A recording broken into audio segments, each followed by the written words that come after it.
Y hoy vamos a hablar un tema muy especial, un tema bien interesante. No tengo el reloj, pero es un tema bien interesante hoy, pero vamos a correr mucho, porque es mucho el tema que traemos. Y es acerca precisamente del catolicismo. Vamos a hablar hoy acerca del catolicismo, la Iglesia Católica, Apostólica y Romana. Quiero dejar en claro, y no quiero herir susceptibilidades obviamente a nadie, esto es un estudio simplemente de las diferentes doctrinas que estamos manejando una vez al mes, ¿cierto? Y hoy nos correspondió la Iglesia Católica. Hace, no sé, tal vez un mes, Felipe nos dio un estudio acerca de la Iglesia judía, ¿cierto? Entonces, hoy vamos a hablar acerca de la Iglesia Católica, vamos a mirar cuáles son los preceptos, vamos a mirar cuáles son sus características, vamos a mirar cuál es su doctrina, qué de bueno tiene, en qué otras de pronto no estamos de acuerdo, pero en primer lugar, no quiero herir susceptibilidades y con el mayor respeto para quienes nos están escuchando hoy, tanto aquí como por las redes sociales, no quiero obviamente entrar en controversia, ¿no? Simplemente queremos hablar un poco acerca de lo que dice la palabra de Dios. Entonces, en primer lugar, y por estos días está muy de moda la Iglesia Católica, ¿cierto? Con la muerte del señor Bergoglio, se llamaba él, ¿verdad? El Papa Francisco. Para la Iglesia Católica, el sumo sacerdote para la iglesia, para los fervientes de la Iglesia Católica, pues era su cabeza. Nosotros tenemos entendido, tenemos una claridad, que nuestra cabeza es el Señor Jesucristo. Inclusive dentro de la misma palabra dice que no le llames padre a nadie, porque solo hay uno, ¿cierto? Entonces, empezando por ahí, vamos a iniciar con el primer versículo de la Biblia. Y este versículo, en 1 Timoteo 2:5, ustedes lo pueden buscar en sus diferentes versiones. Por favor, quiero que alguien lo lea. Esta es la Reina Valera, pero si alguien lo tiene en una versión diferente, por favor lo puede transmitir a nosotros. En la cual dice, porque hay un Dios, asimismo, un mediador entre Dios y los hombres. Jesucristo, hombre. ¿Y por qué quisimos traer este pasaje? Porque para nosotros, como cristianos, como creyentes en el Señor Jesucristo, tenemos solo un ser, tenemos una sola deidad, tenemos una sola potestad que se encuentra entre Dios y nosotros, que es el Señor Jesucristo, que vino un día, ¿para qué? Para redimir todos nuestros pecados, ¿verdad? Entonces,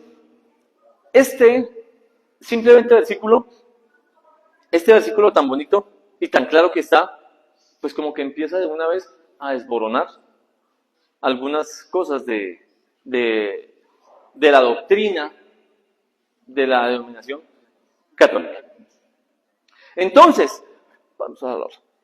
Tenemos más o menos unas 22 positivas, entonces la idea es más o menos durar 2 minutos por diapositiva, porque son como unas 20, 40 minutos, ¿cierto? Entonces, Iglesia Católica, Apostólica y Romana. Empezamos a mirar qué significa esto, ¿verdad? Entonces, Iglesia, ¿qué es la Iglesia? Vamos a empezar a desglosar este término y este texto, que es Iglesia Católica, Apostólica y Romana. Entonces, la Iglesia ya sabemos que somos todos nosotros. Ya sabemos que es la asamblea, que es la reunión de todos los fieles, según definiciones que están en los diferentes diccionarios, ¿verdad? Católica. ¿Qué significa el catolicismo? O el ser católico. ¿Cierto? Como pues yo aquí le traigo ya la definición, pero significa universal. Porque convoca a los hombres de todo el mundo. Y apostólica. ¿Por qué apostólica? Dice que fue fundada por quién. ¿En quién se basa la Iglesia Católica? ¿Apóstol qué? Pedro. Porque hay un versículo bien controversial, ¿cierto? Digamos para muchas denominaciones, y es que dice que sobre esta roca edificaré mi iglesia. Entonces a este apóstol Pedro le están diciendo que él es la roca, pero todos sabemos que Pedro significa piedra pequeña, ¿cierto? ¿La roca quién es? El Señor Jesucristo. Ahora, Romana. ¿Por qué Romana? Porque esta denominación nació efectivamente más o menos por allá en el año 313, si no estoy mal, si la memoria no me falla. Igualmente ya ahorita lo vamos a ver. Nació en Roma, ¿cierto? Nació dentro de este imperio. Fue donde nació esta iglesia, o donde nació un conglomerado, ¿cierto?, de ajustes por una persona que se llamaba Constantín, que ya más adelante vamos a mirar quién era Constantín y a qué se dedicaba y qué hizo, ¿verdad? Que fue un emperador. Entonces, si nosotros recordamos, después de Cristo, hubo más o menos un periodo como de 280 años, en el cual la iglesia cristiana y los cristianos fueron, ¿qué? Perseguidos, ¿cierto? ¿Por quiénes? Por el imperio romano, ¿cierto? Entonces empezamos a mirar nosotros como todas estas contradicciones. ¿Por qué hoy, Iglesia Católica Apostólica Romana, estamos hablando que cuentan con más dice la literatura, con más de 302.000 millones de creyentes, de fieles le llaman ellos, ¿cierto? Y es la denominación que actualmente tiene más poderío político sobre la tierra. Todas las cosas tienen que pasar por esa catedral, por este obispado, por este papado, ¿verdad? Entonces, el término católico, como les decía anteriormente, significa universal. ¿Cuándo fue la primera vez que se utilizó el término católico y el término en la iglesia? Dice que más o menos fue en el año 105, ¿verdad? Después de Cristo. En una carta de San Ignacio. ¿Quién era San Ignacio? Era un emperador de Antioquía. Antioquía era uno de los 3 reinos, digamos en este caso, del Imperio Romano, ¿verdad? Y desde allá viene el primer término de la Iglesia Católica. Entonces, San Ignacio de Antioquía se autodenominaba o se llamó a sí mismo como Teóforo, ¿cierto? ¿Qué significa el que lleva a Dios? Como les decía, fue el tercer obispo de Antioquía, más o menos entre el año 70 al año 107, en que murió este personaje. Adicional a Antioquía, pues estaba Alejandría y estaba Roma, que eran los 3 imperios, o las 3 grandes ciudades, los 3 grandes imperios, en este caso, en el cual nació, o en el caso se empezó a utilizar esta terminología. Entonces, vamos a empezar a hablar algo acerca de las características de la Iglesia Católica, ¿verdad? Entonces, yo aquí tengo una serie de características, pero yo quiero escucharlos a ustedes. Vamos a hacer esto un conversatorio que no sea simplemente que yo esté aquí hablando. Cada uno de nosotros hemos crecido, ¿cierto?, dentro de todas estas cosas en el mundo, ¿verdad? ¿Quién aquí no nació dentro de una familia que haya sido católica? Que levante la mano. Todos, ¿verdad? Mire que, bueno, creo que hay una persona que una regla a la excepción, ¿cierto? O una excepción a la regla, ¿cierto? Y qué bueno eso, qué bueno eso. Yo, por mi parte, nací de un mixto, como de un híbrido, ¿cierto? Porque mi papá era de tendencia católica, mi madre, hasta cuando cumplió los 25 años, 30 años, que empezó a conocer del Evangelio. Mi hermana Flor sí conoce más o menos la historia de ella, y mi hermana Rosemary también. Entonces ella fue quien nos empezó a inculcar todo este tipo de temas, ¿verdad? Entonces, características de la Iglesia Católica. Por ahí estuve leyendo, y creo que más adelante lo vamos a ver, y hay algo que se llama, hay un libro especial de la Iglesia Católica, más adelante lo vamos a ver, que fue escrito y ha sido escrito como una constitución, ¿no? Pero, dentro de uno de sus artículos, dice y trata que si usted no es adepto, no es fiel a la Iglesia Católica, no va a ser salvo. Así de sencillo lo dice, o sea, ya está firmado y sellado, ¿no? Entonces, una de las características que tiene la Iglesia Católica es que se ve a sí misma y se proclama como la encargada por el mismo Señor Jesucristo para ayudar a recorrer el camino espiritual hacia Dios. Entonces, esta se está autodenominando o se está autoproclamando que es la única y que es la verdadera y que es el todo en el tema del cristianismo, ¿verdad? Digamos que con eso no vamos a debatir, ¿cierto? Porque, como lo decíamos en el primer versículo, hay un solo Dios, hay un solo mediador entre Dios y los hombres. ¿Cuál es el propósito nuestro de la Iglesia de Cristo, nosotros tenemos un lema, ¿cierto? ¿Cuál es? Hablar donde la Biblia habla y callar donde la Biblia calla, ¿cierto? Hasta ahí vamos nosotros. No vamos más allá ni más acá. ¿Por qué? Porque también hay, para los que le añadan o para los que le quiten, pues hay consecuencias. Entonces, segunda característica, la Iglesia Católica se concibe a sí misma como la única iglesia fundada por Cristo. Entonces, ¿por qué por Cristo? ¿Y por qué la única iglesia fundada? Como les decía en el primer texto, esta iglesia, la base fundamental del catolicismo, es que se fundamentó sobre la roca, ¿cierto? Sobre el apóstol Pedro, y de ahí le llaman el primer papa, ¿cierto? Le llaman el primer papa. Entonces, de ahí en adelante empezamos a ser gobernados, ¿cierto? Entonces, la única y auténtica frente a las demás iglesias y denominaciones cristianas que han surgido históricamente después de ella. Cuando nosotros hablamos en un periodo más o menos desde el año 300 en adelante, han habido tres divisiones importantes de ahí, ¿verdad? Una que fue el catolicismo, ¿cierto? Del cual vamos a hablar hoy. La segunda es el protestantismo, que también fue una división. Y la tercera, que fue los ortodoxos, ¿cierto? Ahí empezaron a haber tres divisiones. ¿Por qué? Porque simplemente no hubo congenio entre un emperador y el otro. Y, en fin, yo después les voy a contar esa historia, o bueno, esa historia la va a contar a quien les tenga el protestantismo.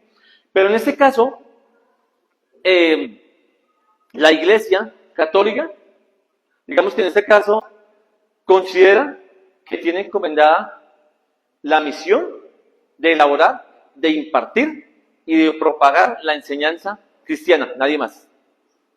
Nadie más, ella se autoproclama así. No la autoproclama Cristo ni la palabra de Dios.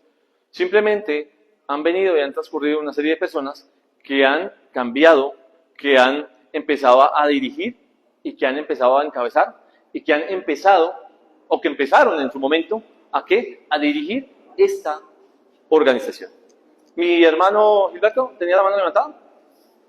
Sí, hermano, hay algo que parece como un contraste, ¿no? Cuando hablan de que la religión católica fue fundada sobre la base de Pedro, pero la realidad es que Pedro nunca estuvo en Roma, él estuvo en Babilonia. Bueno, muchísimas gracias, hermano, así es. Entonces, mi hermano, bueno, dentro de las características principales que encontramos son esas, ¿verdad? Y empezamos a mirar en qué se basa, ahora sí, y en qué se sustenta la doctrina de la Iglesia Católica.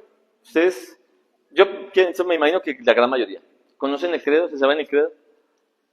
¿El credo católico?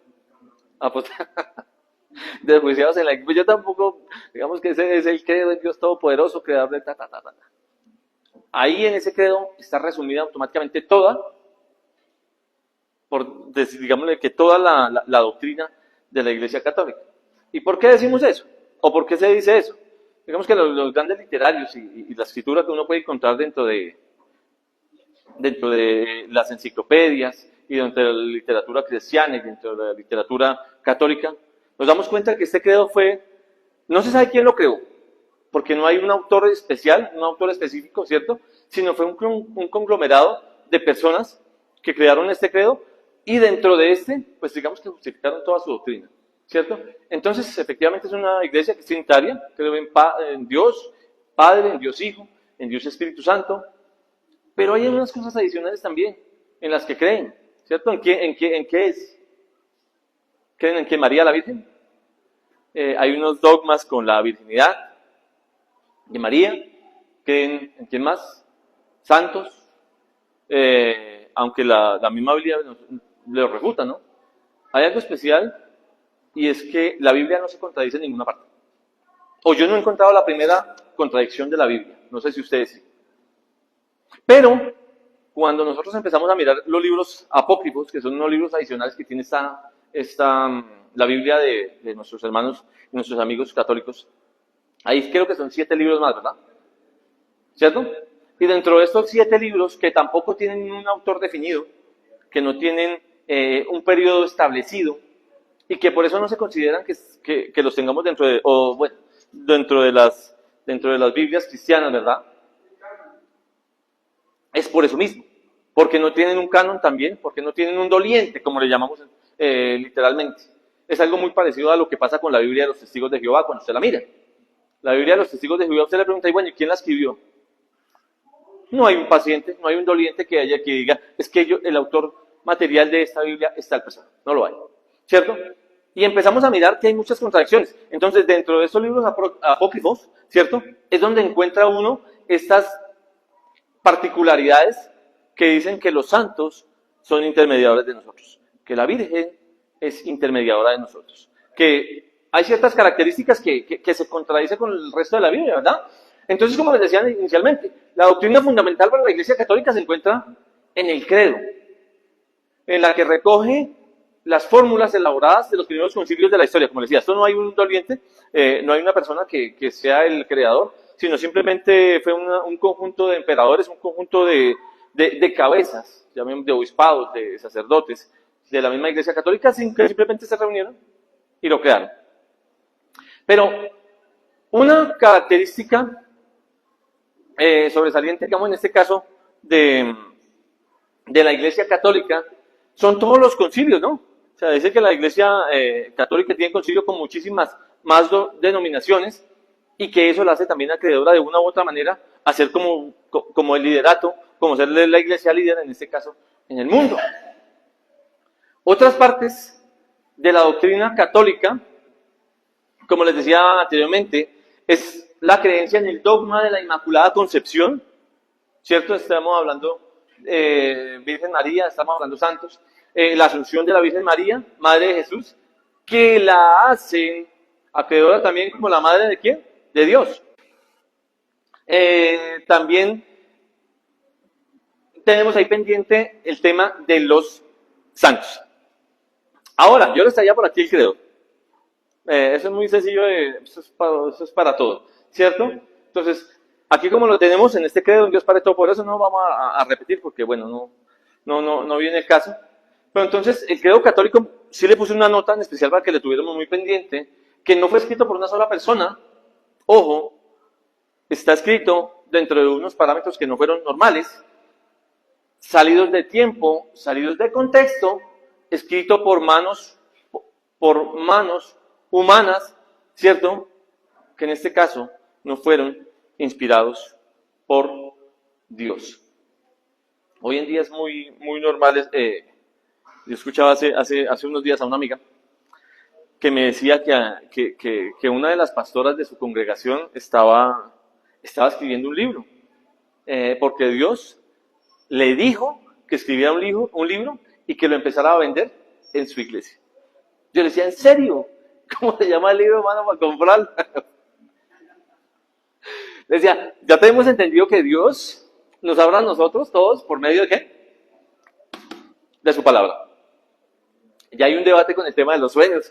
Yo creo que en algún momento lo vamos a tener que estudiar, vamos a tener que enseñar acerca de eso y vamos a tener que aprender acerca de cómo Dios nos habla hoy en día. Porque es muy común escuchar eso, ¿no? Yo creo que aquí todas las personas, en todos los medios que nos movemos, vemos eso. No, que ayer me soñé con tal persona y ayer me soñé con cosas y eso es verídico, que yo me sueño con una mariposa y eso me llegó plata o es porque se va a morir alguien o en fin. Y es que Dios me habló por medio de tales cosas y me dijo que hiciera esto. Yo decía, ¿en serio? Pues ya tengo entendido, le hablaba a los apóstoles y le hablaba en su momento a los profetas y bueno, a unas personas que ya eran de mucha cercanía, ¿cierto? Y que tenían un propósito especial en esta vida. Pero no para nosotros. Entonces, este era el libro que les decía, en el cual se basa mucho la Iglesia Católica. Hay que empezar a entenderlo. Usted tiene una cantidad de artículos y esto es un libro bastante grande y es de donde se basa también, de donde se estudia, digamos en este caso, o donde se hace la carrera sacerdotal para quienes quieran ser sacerdotes y para quienes quieran tener obispado, pues este es el manual de ellos, ¿cierto? La Biblia, claro, como tal, tiene que ver mucho, pero esto, y si mal no me equivoco, y espero no tener contradicciones y no tener molestias a nadie, pero está por encima de muchas otras cosas. Mi hermano Gilberto. Quien tenga su comentario, mi hermano Luis también por aquí también tiene un comentario. Hay que tener en cuenta, hermano, que esos concilios, que no fueron uno, sino fueron varios, no eran fáciles. Dentro de la Iglesia Católica había mucha pugna. Uno de ellos era Arrio, en esa época, con otros dos obispos, según en ese concilio de Nicea, se sublevan contra la Iglesia Católica y son declarados herejes y son desterrados. Digamos que hablando un poco de lo que dice nuestro hermano Gilberto, las dos personas, ¿cómo se llama cuando se retira alguien de la iglesia? Se excomulga, ¿cierto? Exacto. Ellos dos se excomulgaron el uno al otro. ¿Y de ahí qué nació?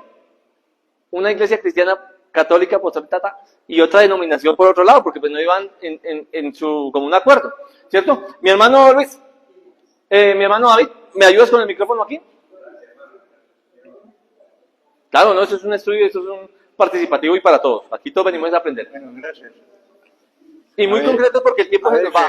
Querido, nosotros lo que pasa es que leemos la historia y la historia se repite. Y no nos acordamos. Por ejemplo, yo fui un estudiante que a los 8 años estaba aprendiendo el catolicismo, ¿sí? Porque lo enseñaban en la escuela.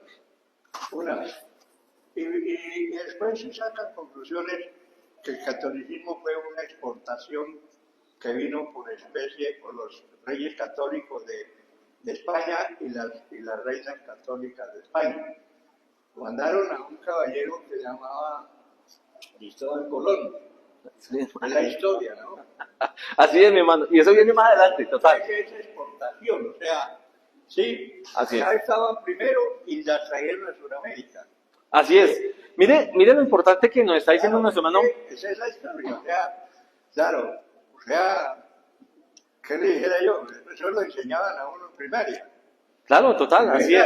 Las 3 carabelas y no sé qué, Cristóbal Colón, que vino y no encontró gente, no, al contrario, que había gente. No era para descubrirlos. Era así es. Para traer eso y formaron 12, ojo, por eso se recuerda el Día de la Raza, algo así. ¿De verdad? Vea pues, mi hermano, muchísimas gracias. Así es. Que vinieron acá, que aquí a Colombia y a Sudamérica. Ahí, y plantaron, el tema de la iglesia católica tiene.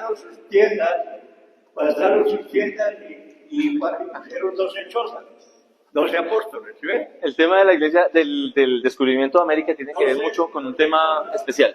12 apóstoles, y figuraban 12 apóstoles.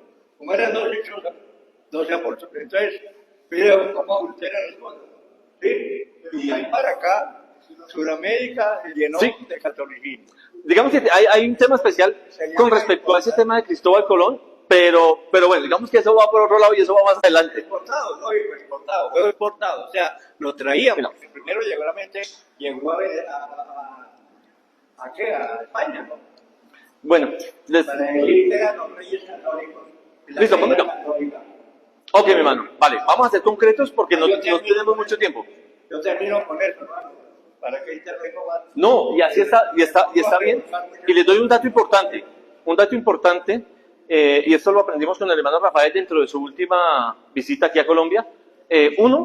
La primera traducción que hubo de la Biblia a un idioma fue al idioma español.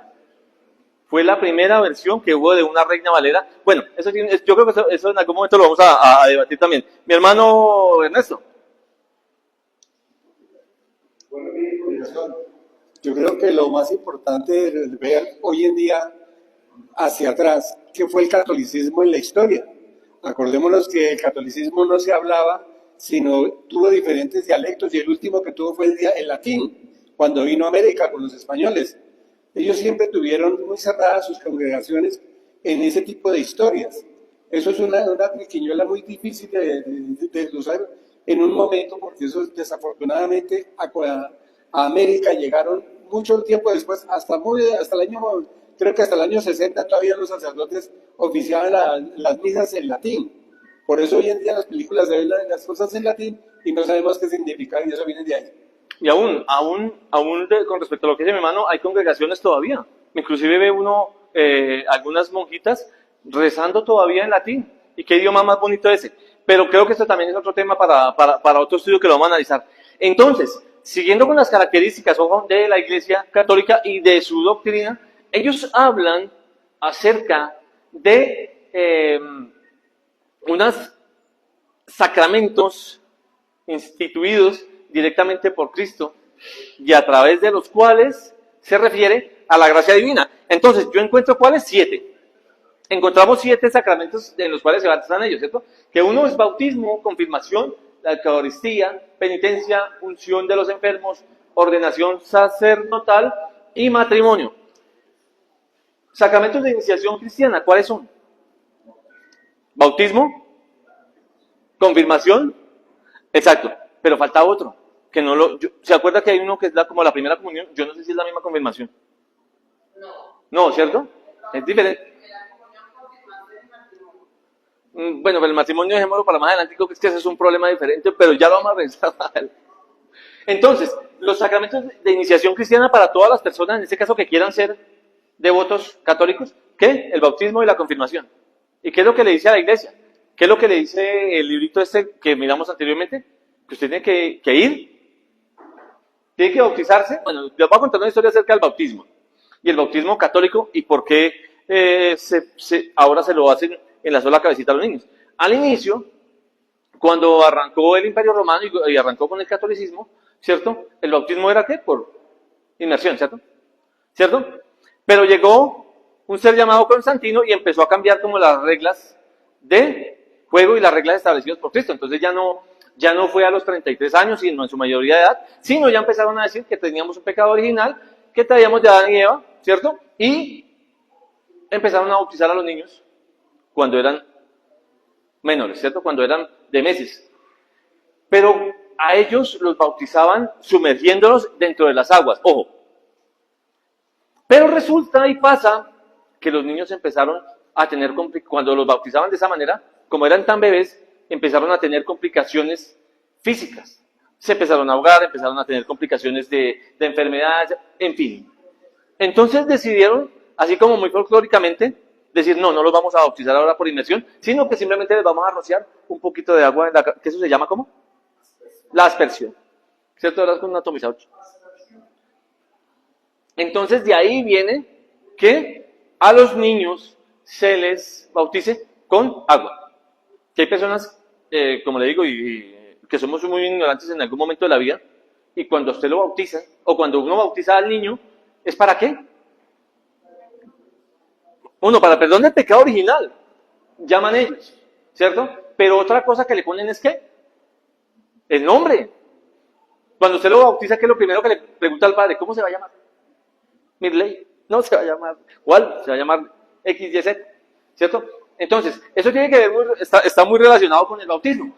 Entonces, siguiendo, la confirmación, que es cuando ya empiezan a tener como esa potestad para empezar a tomar la cena y con estas cosas, ¿cierto? Viene la Eucaristía. Son estos 3 primeros puntos que están metidos dentro de los sacramentos de iniciación cristiana, ¿cierto? Ahora, vienen los sacramentos de curación. ¿Cuáles son? La penitencia, que es cuando se hace la confesión. Y el librito que les decía anteriormente, ¿qué es lo que le dice a los devotos y a los fieles católicos? Que usted tiene que confesarse ¿cuántas veces al año? Mínimo. ¿Una vez? Pues yo no sé si sean más veces. Pero lo que le dice el libro es que tiene que confesarse mínimo una vez al año, ¿cierto? Y cuando usted se confiesa, pues ¿qué tiene? Una penitencia. Entonces le dice a usted, bueno, usted tiene que rezar 3 Padres Nuestros, 4 Ave Marías, 17, no sé, unas cosas como esas que uno vea. Y ya usted reza eso y ya automáticamente y por obra y gracia del Espíritu Santo listo quedó limpio. ¿Cierto? Como dicen por ahí, los asesinatos y las cosas que hacen algunas veces los bandidos, ¿qué los ve haciendo usted? Y sacan es efectivo, ¿cierto? Es lo que normalmente uno ve por todas partes, que se santifican, se santiguan antes de cometer ¿qué? Cualquier cosa que vaya en contra de la voluntad de Dios. Esto es algo que pues no compartimos obviamente, y yo creería que la misma Iglesia Católica no comparte este tipo de cosas. Pero bueno, ahora, dentro de los sacramentos de curación está la unción a los enfermos, que es la famosa extrema unción. Ahora, los sacramentos al servicio de la comunidad, ¿cuáles son? La ordenación sacerdotal. Y por último, lo que decía nuestra hermana Patricia, era el ¿qué? Matrimonio. Entonces, estos son los 7 sacramentos que mismo Cristo instituyó y que esto confiere la gracia divina. Ahora, con respecto a lo contrario, la Iglesia Católica, digamos que también tiene los famosos 7 pecados capitales. Digamos que estos pecados son inaceptables dentro de la comunidad porque son estos pecados los que llevan a cometer unos pecados más grandes, ¿cierto? Entonces, cuando yo soy soberbio, se está oponiendo a la humildad, y así respectivamente cada uno de ellos. Y estos hacen referencia, ¿verdad?, a que cuando yo cometo alguno de estos, que efectivamente tengo que sacarlos de mi vida, si no lo hago, voy a empezar a ser más mala persona, voy a empezar a ser más homicida, voy a empezar a ser más mentiroso, voy a empezar a ser más codicioso, y en fin. Sígueme, hermano. Bueno. Ahora, 5 preceptos de la Iglesia Católica. Como les decía anteriormente, cuando yo hablo de un precepto, ¿acerca de qué o a qué me estoy refiriendo? Cuando yo le estoy diciendo a usted los preceptos de la Iglesia cristiana o los preceptos que Cristo tiene para usted, ¿qué es? La doctrina. Como las leyes, por decirlo de alguna manera, así que eso es un sinónimo. Entonces, lo que usted tiene que hacer para pertenecer a la comunidad es que, primero, oír misa entera todos los domingos y guardar todas las fiestas. Eso es algo que está dentro de la literatura cristiana. Segundo, confesar los pecados mortales al menos una vez al año, en peligro de muerte, y se ha de comulgar. Lo que le decía, una sola vez al año, o sea, yo espero por ahí hasta el 30 de diciembre antes de que termine el año y me voy para misa. ¿Cierto? Me voy para misa a confesarme y que me pongan, no sé, unos padres nuestros, ya el 31 estoy listo para arrancar el nuevo año. Tercero, comulgar al menos por Pascua de Resurrección. ¿Cuándo es eso? Semana Santa. Exacto, entonces esa semana es una semana que es especial para todos los católicos. Por eso es que son tan devotos los católicos a la Semana Santa. Por eso es que es tan especial para ellos y por eso es que hay tanta multitud en esta semana.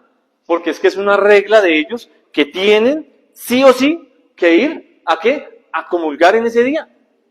Es por eso que nosotros vemos tanto eso. ¿Alguien sabía eso? Yo si no lo estudio, créanme que no lo sé. Si no lo estudio, créanme que no lo estuviera enterado. Pero ya empezamos a entender el porqué y la razón del por qué tanta acumulación de personas para esta semana. ¿Qué es lo que normalmente nosotros hacemos en la mal llamada Semana Santa? Nosotros nos vamos a pasear. ¿Cierto? Nosotros nos vamos a pasear para la finca, y aún así que todo es más caro, pero nos vamos porque es una semana que hay de receso. Eso sí hay que darle gracias a la Iglesia Católica Apostólica Romana que tiene una semana para que nosotros descansemos. Y eso se le agradece también mucho. Ahora, cuarto punto. Ayunar y abstenerse de comer carne cuando lo manda la Santa Madre Iglesia. ¿Qué es cuándo? El Viernes Santo, ¿cierto? No se puede comer carne, no se pueden hacer varias cositas aquí. Mi hermano, se me olvidó el nombre ya. Teniendo transformaciones, hermano, y en una de ellas, en la actualidad, no es como antes. Usted tenía que abstenerse de comer carne jueves, viernes santo, y ahorita, después de las 6 de la tarde, ya puede usted cualquiera de esos 2 días comer carne. Y dependiendo del tipo de carne, creo que sí la puede comer. Bueno, otra cosa, y en la cual sí estamos totalmente de acuerdo con la Iglesia Católica, y es que ayudar a la Iglesia en sus necesidades. Ahí sí estamos totalmente de acuerdo, ¿cierto? Es un punto con el cual vamos que estamos claros. Ahora, la Iglesia nos habla acerca de unos mandamientos, que los 10 mandamientos católicos fueron fijados más o menos en 1905 por el Papa Pío X en el Catecismo Mayor, libro que les mostré anteriormente, pero que fue la última modificación que tiene y la última revisión fue elaborada y fue hecha por el Papa Juan Pablo II en 1995, si no estoy mal. Algo así, así es, mi hermano. Entonces, adelante, vamos a mirar una siguiente tabla de cómo los dice la Biblia, los 10 mandamientos, ¿cierto? Y cómo los han transformado, inclusive les han cambiado el orden a los 10 mandamientos. No tendrás dioses ajenos delante de mí, y dice, no habrá para ti otros dioses delante de mí, que viene siendo más o menos como muy similar, ¿verdad? No te harás imágenes, el otro dice, no tomarás el nombre de Dios en vano. Y han cambiado porque ese va como en contra de sus características. Ese segundo nomás va en contra de su doctrina. Entonces, por ahí, por ese lado, yo digo, bueno, yo lo voy a cambiar porque no me voy a clavar yo mismo el mismo puñal. No sé, estoy diciendo una cosa así como rara. Adelante de mi hermano. Hey, ¿qué se parece a toda? Hermano, en el segundo mandamiento de la ley de Moisés, que dice que no te harás imagen, y ellos lo toman como no tomarás el nombre de Dios en vano. Ellos justifican las imágenes, se justifican las imágenes en pasajes bíblicos como que Dios mandó a hacer querubines para colocarlos en el templo, que Dios le dijo a Moisés que hiciera una imagen de una serpiente, pero que ellos, así como Dios ordenó que hicieran imágenes en la antigüedad, ellos también hacen sus imágenes, pero no son dignas de adoración, que simplemente las tienen como por recordatorio. Así es. Así es, pero lo hacen totalmente distinto, porque dice el mandamiento es no tienes imagen ni semejanza de lo que hay arriba en el cielo, ni imagen ni semejanza. Y ellos hacen de todas maneras las imágenes, ¿no? A semejanza de lo que está escrito. Empezamos, es que lo que pasa es que estos versículos también son muy controversiales, ¿no? Porque empezamos, y como les decía anteriormente, en el Antiguo Testamento, como les decía anteriormente, esto es escrito en un catecismo que tiene la Iglesia Católica. Esto efectivamente es traído directamente de la palabra de Dios, de la Biblia, ¿verdad? Entonces, ¿por qué esto no está dentro de su misma teología y dentro de los mismos libros que ellos estudian? Porque lo han modificado, ¿verdad? Pero hermano, los 10 mandamientos, pues que hemos leído la Biblia, no lo escuchamos. Claro, los 10 mandamientos que están escritos en el Antiguo Testamento fueron dados por Dios a Moisés, ¿sí? En el monte Sinaí, entre las 2 tablas que selló. Las 2 primeras las rompió por el pueblo haber caído en la idolatría. Le tocó subir nuevamente a poner las otras tablas escritas con el dedo de Dios. Así es, mi hermano. Pero entonces, digamos que entonces ahí, estos son los mandamientos que dio a Israel, ¿sí? Que esos mandamientos se pueden regir de alguna manera para nosotros también, hermano. Porque hay, por ejemplo, pues son mandamientos morales. Pero bueno, ¿sí? Moralidad. Así está bien, digamos que está muy bien. Bueno, eso quiero ya, pues acabo porque yo soy muy atrevido en... No, y está muy bien porque esto es un conversatorio y esto lo estamos analizando todos. Como dice usted, los 10 mandamientos que fueron escritos para el pueblo de Israel, que fueron en el monte Sinaí, se entregaron por Dios a Moisés, escritos en unas tablas, fueron para ellos, ¿cierto? En ese entonces. Pero si ustedes empiezan a ver, cuando estudiamos la ley en Mateo, y el mensaje que hizo Jesucristo se llamaba el Sermón del Monte, ¿verdad? Ahí explica a cabalidad cómo esto ya quedó de una manera abolido, ¿cierto? Usted le decía inclusive en una parte, no matarás. Y decía, pero ojo porque usted con una sola palabra puede matar a una persona, ¿cierto? Y hacía como unas analogías de esa manera. Pero bueno, la intención aquí es mirar cómo lo ha transformado y lo que les decía. Esto es lo que está plasmado ahora y hoy en día en un catecismo, ¿cierto? Y vamos a seguir corriendo. Adelante, creo que tenemos algo allí concreto. Sí, hermano, mire, hay 2 cosas para tener presente y es que no es que hayan sido abolidos los mandamientos del Señor, sino que fueron concretados, resumidos, la ley y los profetas en 2: amarás a Dios con todo tu corazón, con toda tu mente, con toda tu alma, con todo tu espíritu, y el segundo dijo el Señor que era similar al primero, de importancia. amarás a tu prójimo como a ti mismo. ¿Qué quiere decir todo lo anterior? Que si yo amo al Señor, por obvias razones, no tengo que robar, no tengo que mentir, etcétera, etcétera. Ok, mi hermano Gilberto, muchísimas gracias. Bueno, ahora empezamos a mirar, y como les decía anteriormente, cuál es el origen de la Iglesia católica, apostólica y romana. Y ellos se fundamentan efectivamente en la resurrección, en la ascensión de Jesucristo, ¿cierto? En que Él murió y la Iglesia fue constituida por los apóstoles y se fundamentan en Pedro, ¿cierto? ¿Cuándo se creó? Entonces, como les decía anteriormente, durante los primeros 280 años después de Cristo, la historia cristiana, digamos que fue un tema de martirio, un tema difícil, porque el mismo Imperio Romano buscaba a los cristianos para matarlos, ¿cierto? Eso lo encontramos en la literatura, lo encontramos en la misma palabra, lo encontramos en la misma historia, ¿verdad? Entonces empezamos a mirar cómo se han ido transformando, y lo que le decía, este cambio después de la conversión del emperador romano Constantino.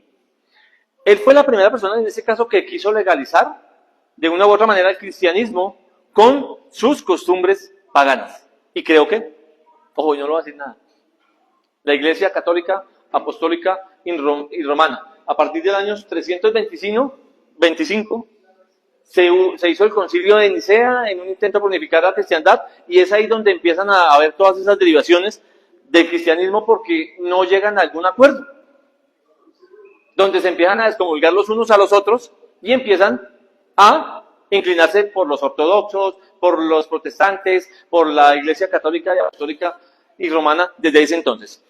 Entonces, eso más o menos fueron como los principios, y estamos hablando que son 313 años después de Cristo. Entonces empezamos a mirar ese periodo entre el año 33 y el año 314. ¿Qué pasó? ¿Qué sucedió? Fue persecución, fue holocausto, fue una cantidad de cosas que lo tendremos que ver en algún otro momento. Ahora, como les decía, la mezcla del cristianismo con el catolicismo romano.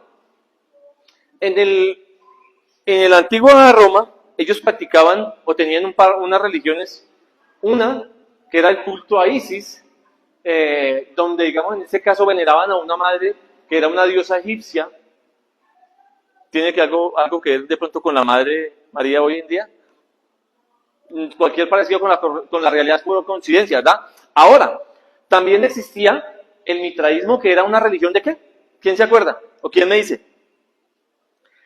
Rápidamente, es una religión que practicaban anteriormente los imperios y los emperadores romanos, ¿cierto? Que consistía en que ellos tenían diferentes dioses. Entonces tenían el dios de la fertilidad, tenían el dios del árbol, tenían el dios para una cosa, el santo para la otra, ¿cierto? Entonces, empezamos a mirar qué consecuencia o qué parecido tenemos hoy con esta realidad que estaba en ese entonces. Hoy, como les decía, veneran a la Virgen María. Tienen el santo para todos, para los conductores, tienen el santo para los enfermos, tienen el santo para...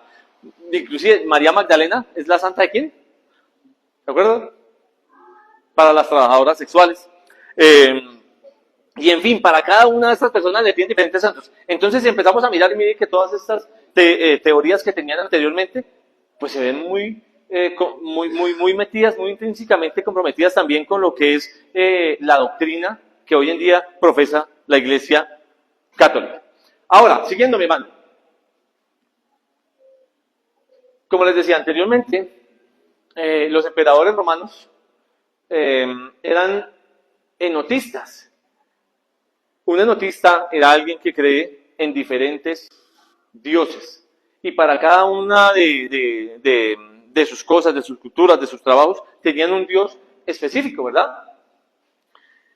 Hoy en día, eso también ha venido a la realidad, como les decía anteriormente. Para cada cosa nosotros le tenemos, o nosotros no le llamamos de nosotros. Los fieles y los fervientes católicos le tienen un santo para cada actividad. Y es muy común hoy en día encontrar a la Virgen ¿qué? De Guadalupe, encontrar a la Virgen de Chiquinquirá, encontrar a la Virgen de Fátima, encontrar a la Virgen de no sé.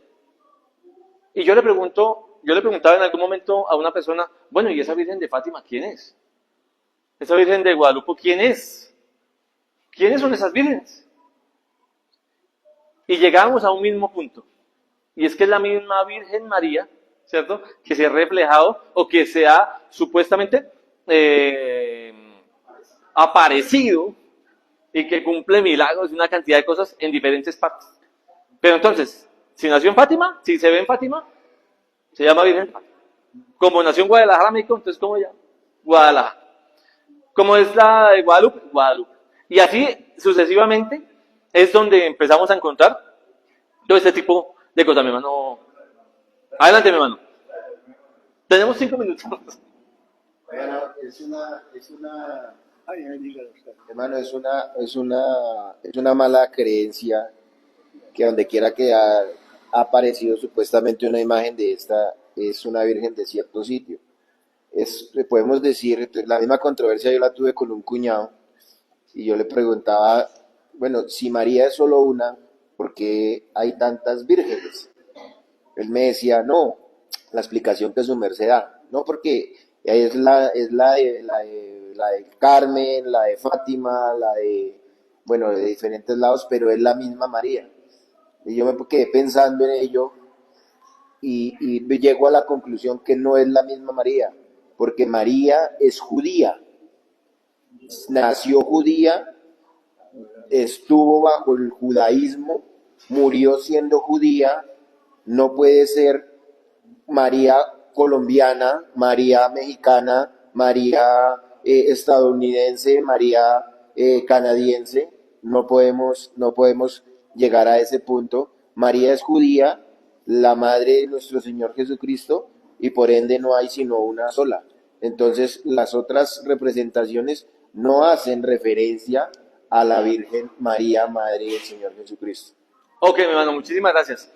Entonces, dentro de las mismas características y todos los apuntes son... Hermano, mire, Jorge, discúlpeme si yo en mi intervención no sea como muy claro, pero voy al grano. Por favor. Voy al grano.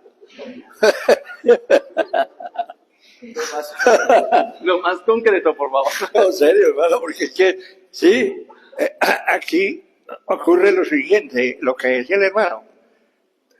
La Virgen, miles de vírgenes, cada una para ellos hace un milagro. Y se apareció en tal parte, y esto es el asunto. Apariciones, pero son para ellos apariciones. ¿Sí? Son visiones, vanidades. ¿Sí? Y con eso mantienen engañado, yo creo, con todo respeto, mucho más a las mujeres. ¿Sí? Porque ellas sí son muy virgenistas. ¿Sí? No podemos descartar, ojo con lo que voy a decir. Yo salí de allá. ¿Sí? Yo salí de allá. Si no es por un mismo caballero de esos que fui a decirle, vengo a que usted me perdone los pecados. Y ese caballero me dijo, me puso la mano en el hombro, me dijo, joven señor, yo no tengo poder en la tierra para perdonar pecados.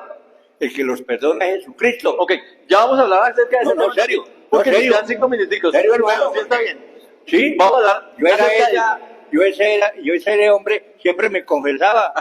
Así es, mi hermano. No, y creo que Ahí sí, podemos no se preocupe, mi hermano, que no es el único.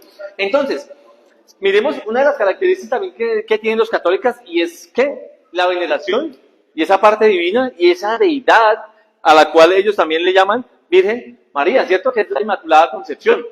Mire que este dogma fue proclamado por el Papa Pío IX en 1854.